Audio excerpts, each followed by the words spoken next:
All right, how's it going, everyone? This is day 6, maybe the final day, maybe second to last. We'll see. Some of these are kind of dense.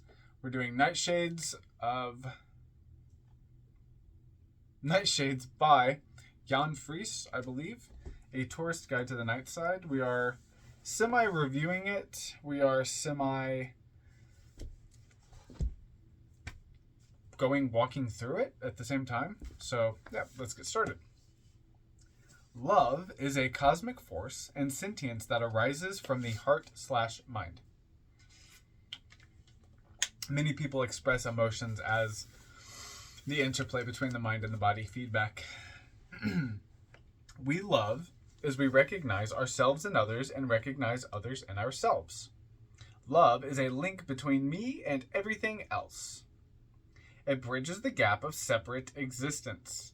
But however cosmic a force or sentience it may be, like any deity, demon, or ancient one, it also has a foundation in our body, our nerves, thinking habits, beliefs, and internal chemistry. Now, this is one place where I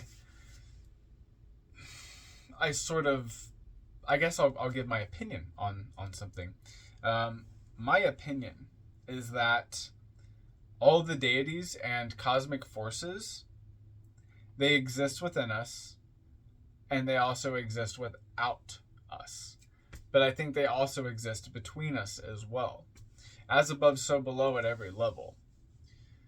I believe that, for instance, let's go with Thoth. Let's go with the idea of the god of, a lot of people call him the god of wisdom. Let's go with that. We have wisdom, but we had to gain wisdom from somewhere else. That wisdom existed before we could grasp it. Do we generate our own wisdom? Yes. But, Thoth also inscribes that on his tablet. So it's this interplay at, I believe, at least a macrocosmic, well, that's a new word, a macrocosmic, that's not a new word, metacosmic, as the word that came to mind. I believe that these forces exist macrocosmically, microcosmically, and metacosmically, potentially. Okay. Moving on. Falling in love is one of the strongest self-induced drug states. Let me simplify this a bit. Please keep in mind that we are talking about a highly complex range of behavior and very individual chemical responses. And there is no such thing as a normal person or a normal state of mind. Brain chemistry tends to vary much more than we can understand nowadays. It shouldn't keep us from opening a discussion. So, what, in general, happens when people fall in love?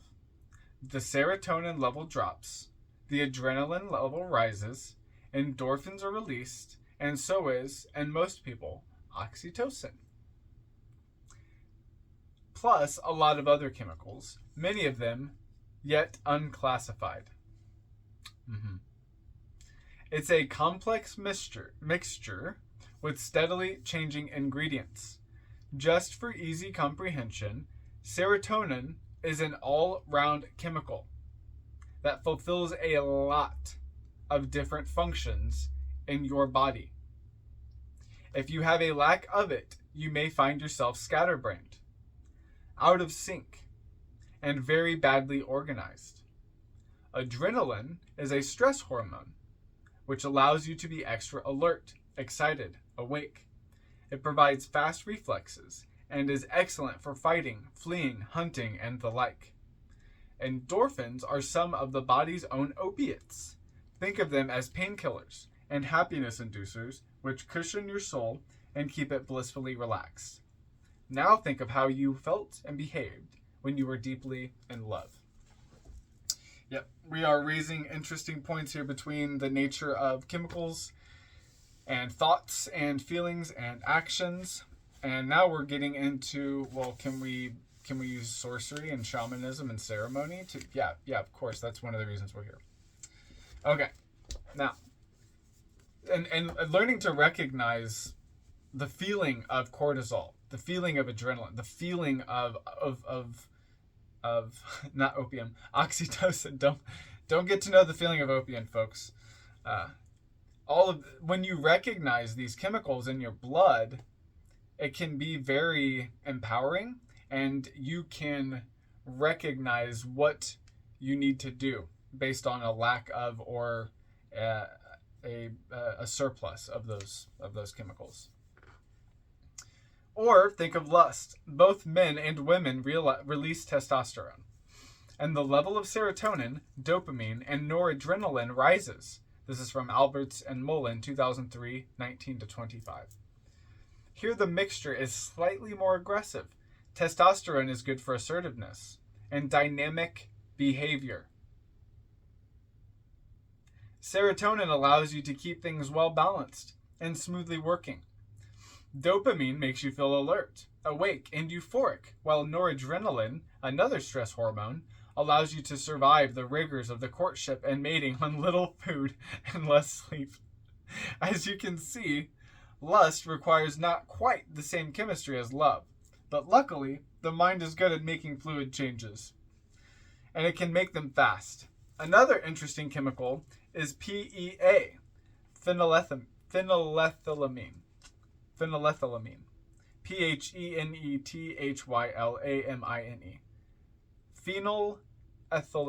Phenylethylamine. There we go. Phenylethylamine. This stuff, typically released when people fall in love, is very similar to amphetamine.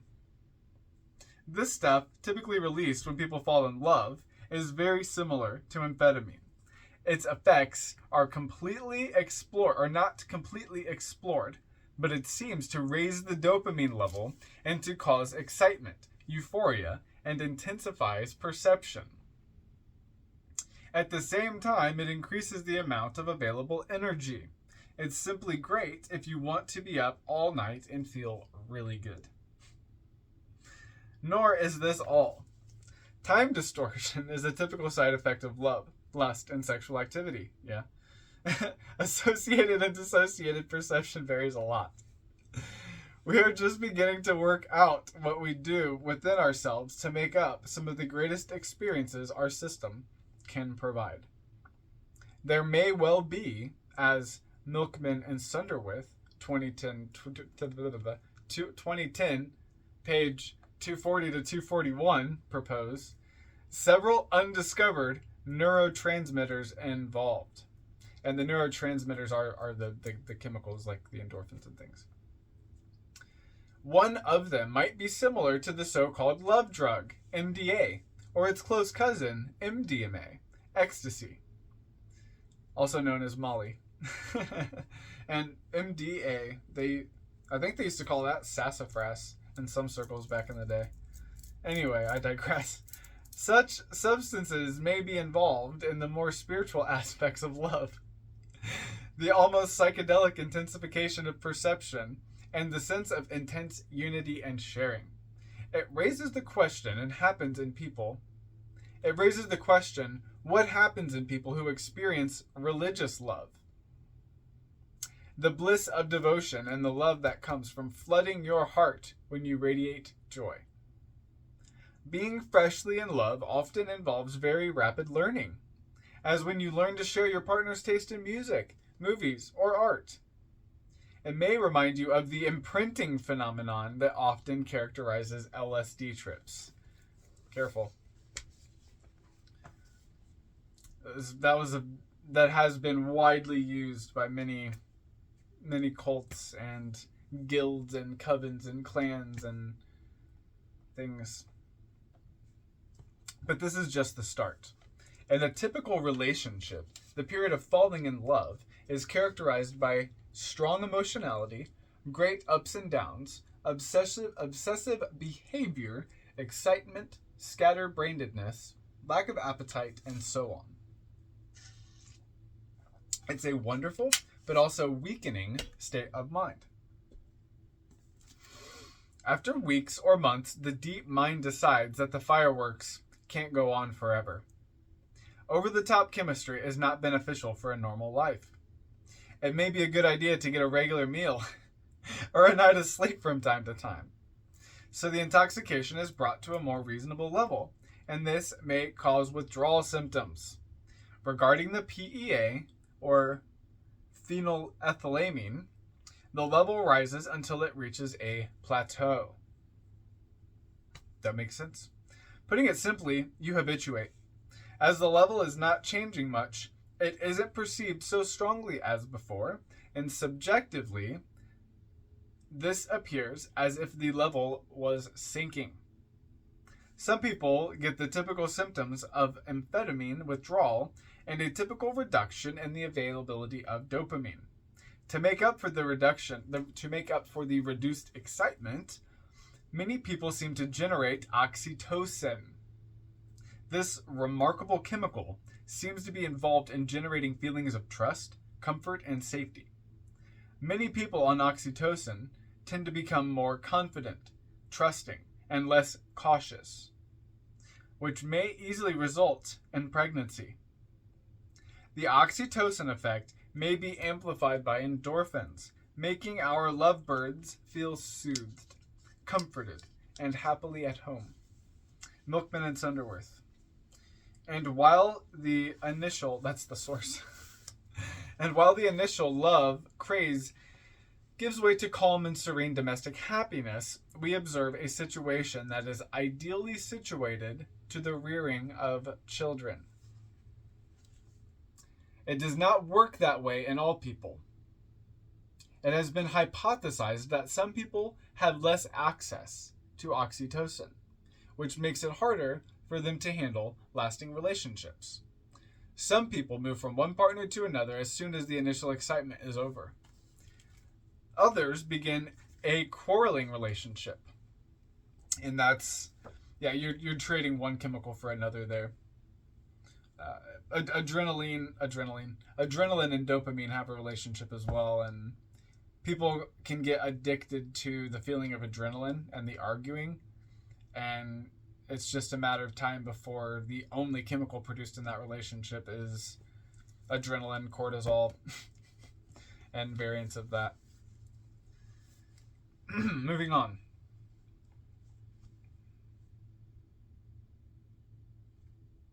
Okay. Others begin a quarreling relationship. It's easy to accuse the partner of inhibiting the happy chemistry flow. Yep. Love and lust can be forms of addiction.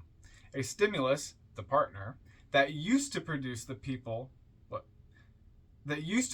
desired rush of excitement and intoxication may cease to function that way. People who use drugs continuously get used to them. They habituate. And when the rush gets weaker, the stupid ones accuse each other of having changed. Which people do change. Sometimes for the better, sometimes for the worse. We can get into the whole, no, people don't change, times do, and we can get into the semantics of what change means, but people change from hour to hour, day to day, so sometimes people do change, and that's what fucks the relationship. This is facing desire. Then there's the silly thing with expectations. Here is another ancient one. Love it.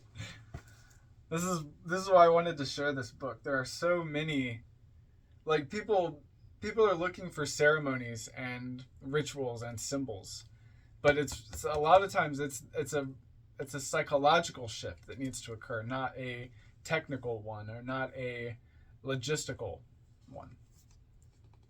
Then there's the silly thing with expectations. Here is another ancient one.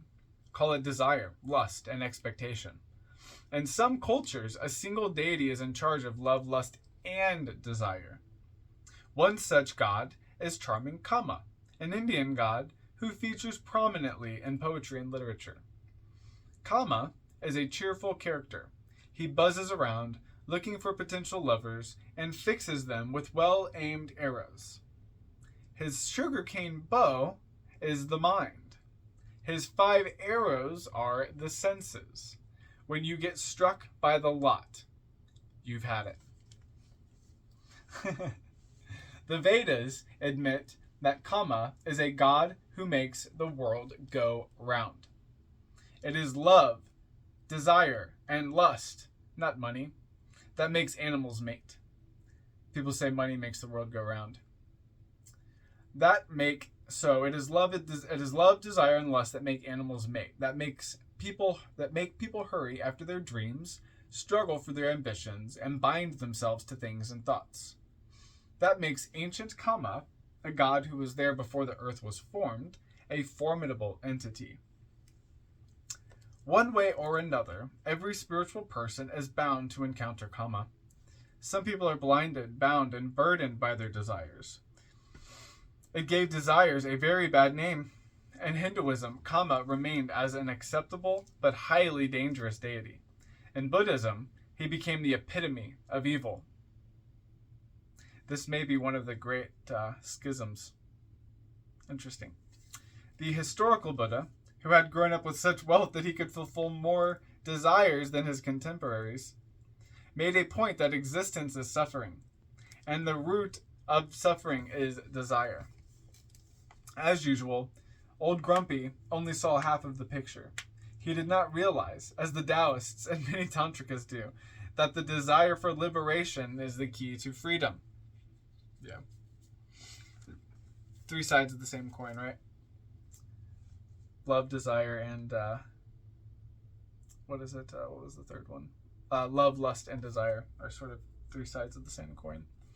If you really want to learn about the compulsions and hungers that motivate you, invoke Kama. Or evoke. Or if you prefer to meet the deity in female guise, Kamarupini. Kamarupini. Kamarupini. Kamarupini. Kamarupini, probably. The goddess who is the shape of desire. Or she who assumes all forms as she desires. Or Lalita, the wanton, playful one. Lalita. Such deities play with people as we play with the world. When I meet them, they sometimes seem to be surrounded by a swirling sphere of swiftly rotating mirrors. You believe to see them, but what you see is yourself. And when you become obsessed and merge with them, you will find their core as hollow as yourself. Can you delight in this mutual emptiness? Or do you have to fill it with yet another desire, need, or ambition? Apples and raisins is the next part. All right. And so we will probably read one more section. Yep. Okay. Apples and raisins. There's a fascinating piece of research by Wolfram Schultz, von Schoenberg, 2006-170. Schultz kept monkeys in cages and conditioned them. Each time, before they would receive a treat, a slice of apple, a lamp went on.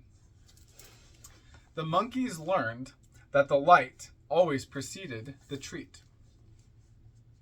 Their eager little brains released dopamine as soon as the light went on. Dopamine intensified awareness and excited the so-called pleasure centers. Now, when the apple arrived, the dopamine level remained as it was. It didn't get any higher, and after a while it sank again. In short, the pleasure derived from expectation was a much stronger change of awareness than the actual experience that followed. The pleasure derived from the expectation of completing the task was much stronger change in level and awareness than the actual experience or completion of the goal following.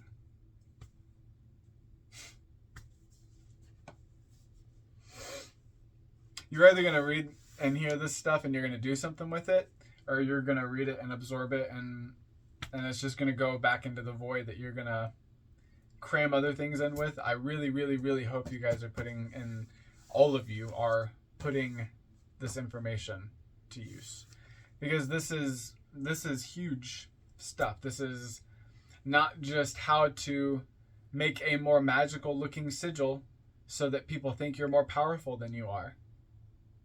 This is how to become more powerful than you are. And guess what?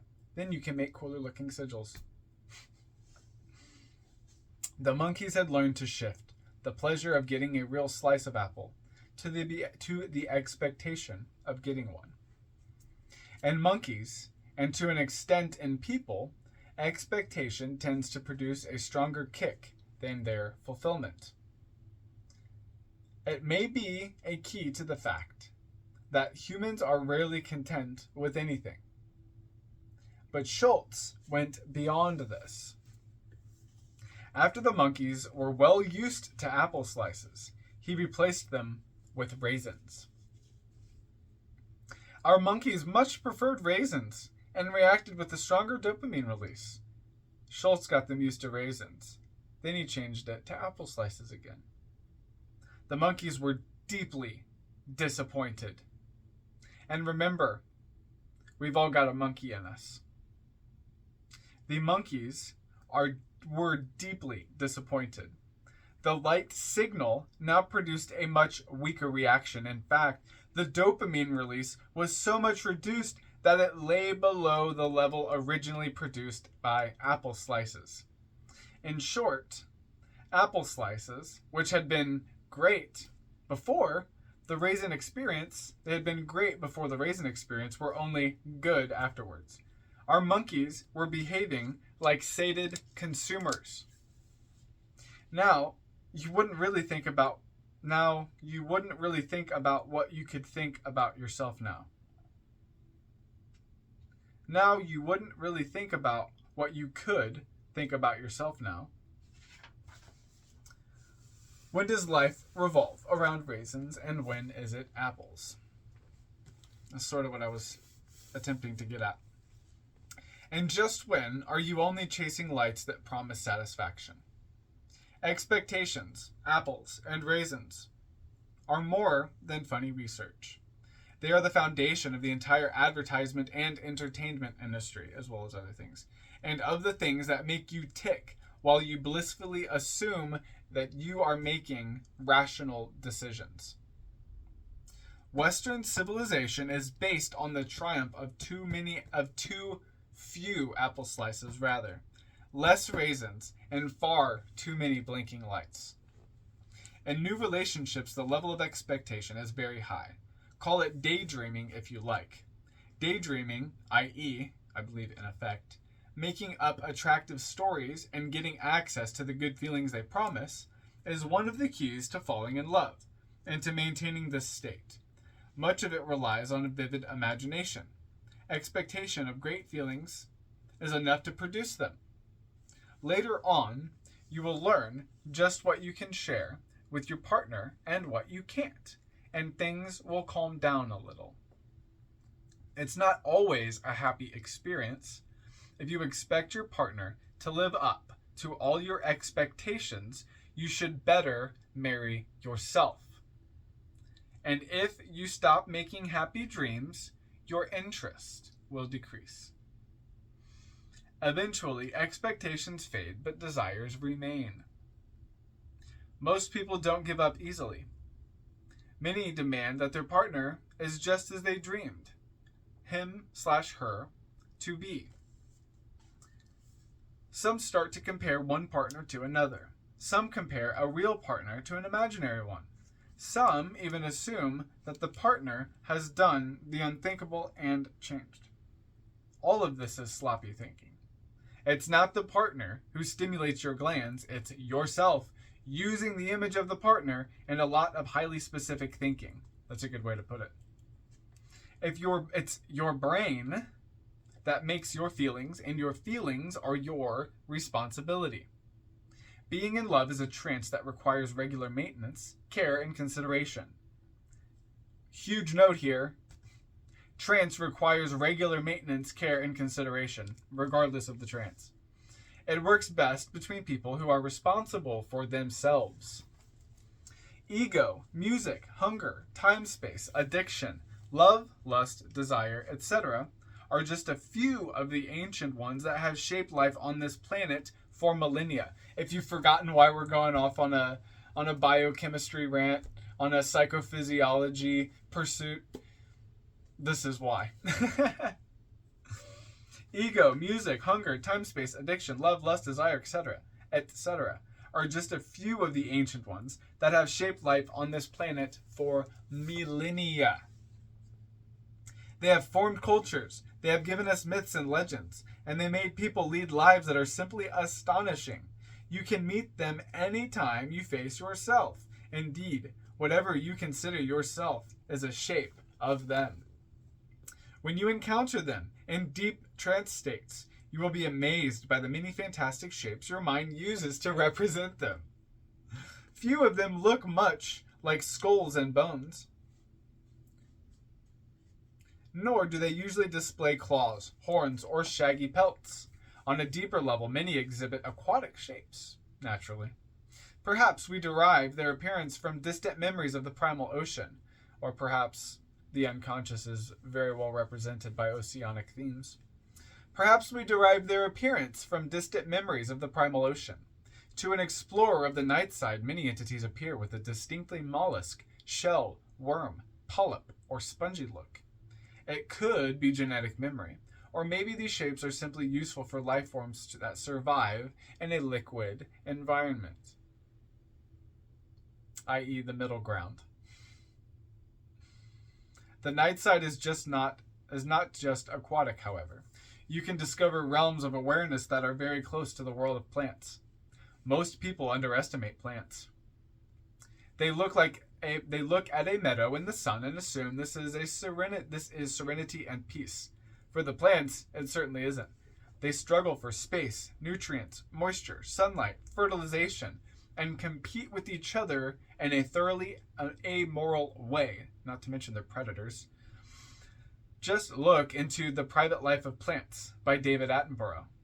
When you see the bramble wiping its spiked tentacles around in a fast motion, the fig tree strangling 3 trees in a row, and the grains seduce mankind to cultivate them worldwide, the vegetable world will never be the same again.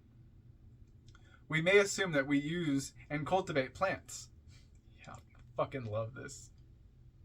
But since the dawn of agriculture, they have also used and cultivated us.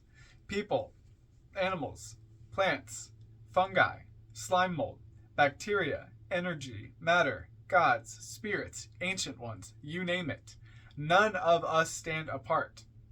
We make a living in feedback loops. All that exists is the transmutation of enlightened self-interest. The night side also houses consciousness states that defy our ability at model making. Nature is full of strange sentiences.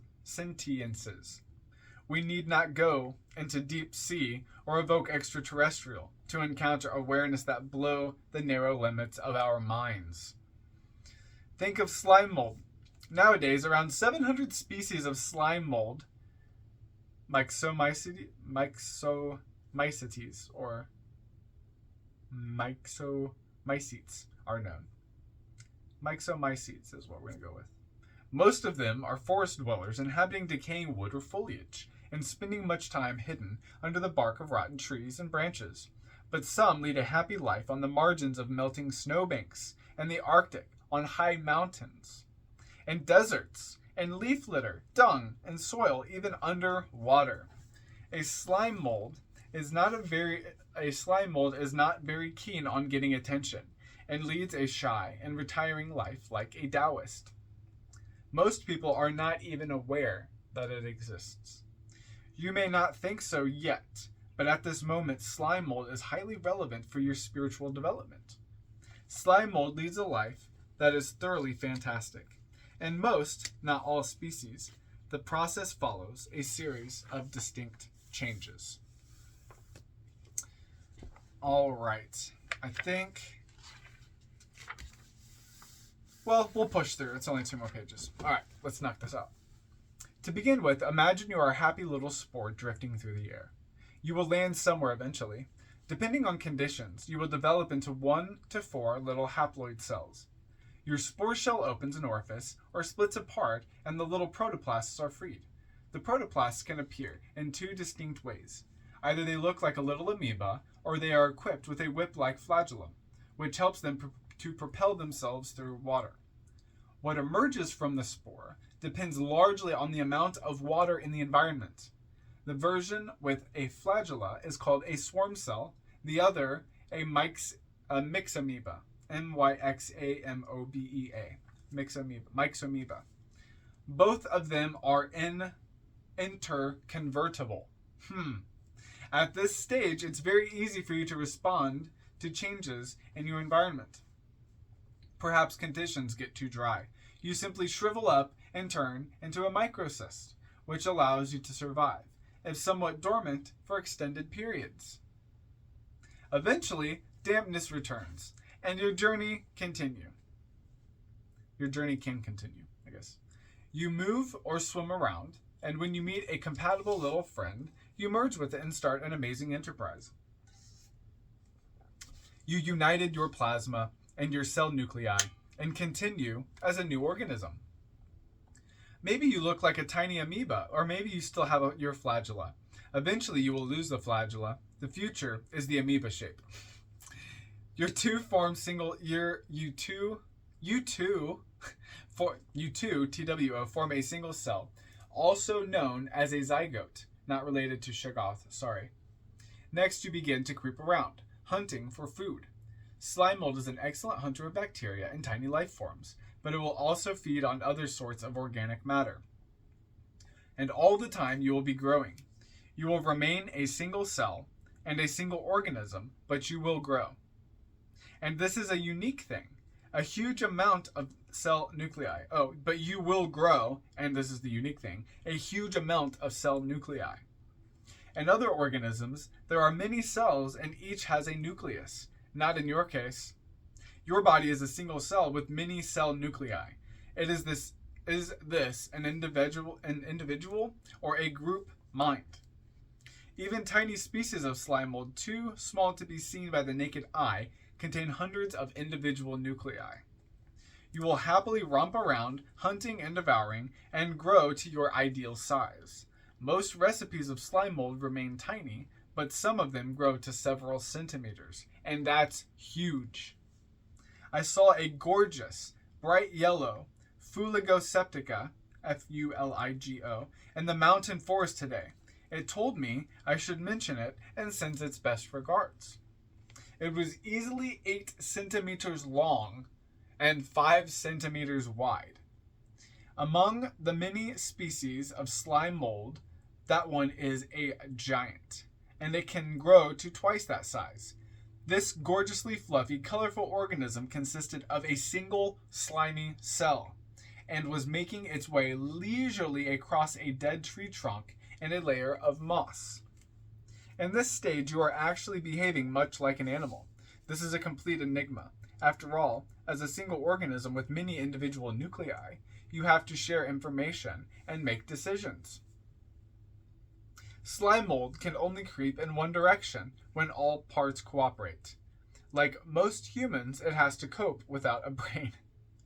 This possesses many fascinating questions. How do they sense their world?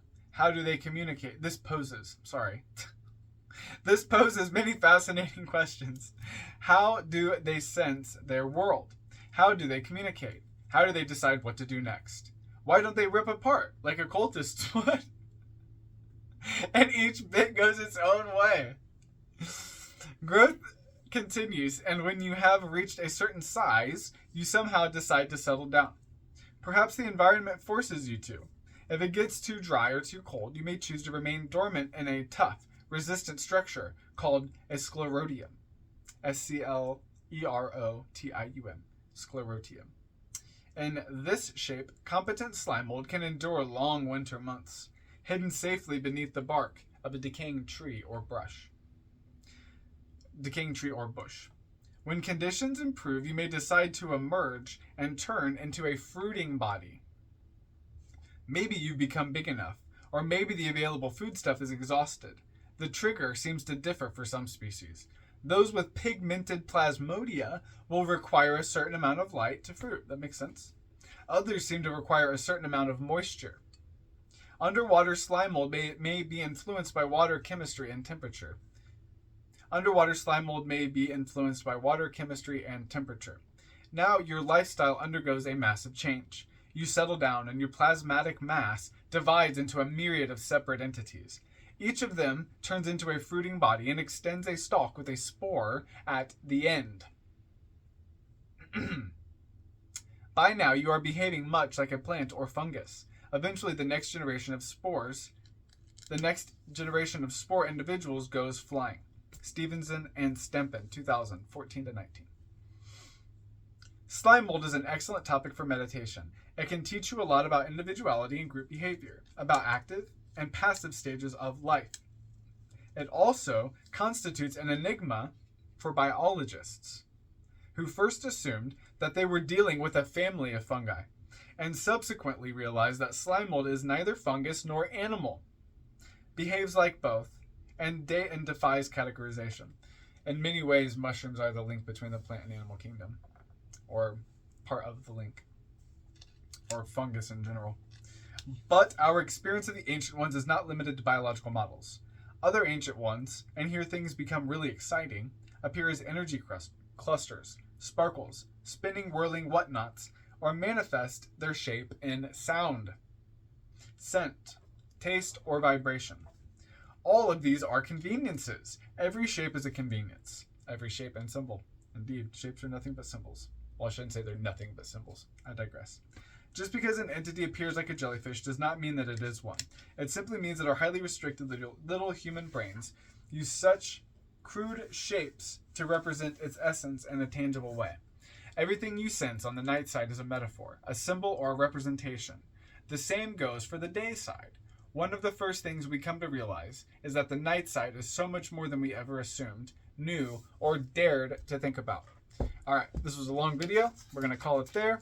I hope you all have a good rest of the day, good rest of the week. If you have any questions, comments, or concerns, please leave them below. Thank you for stopping by. I will see you in the next one, hopefully. Thank you.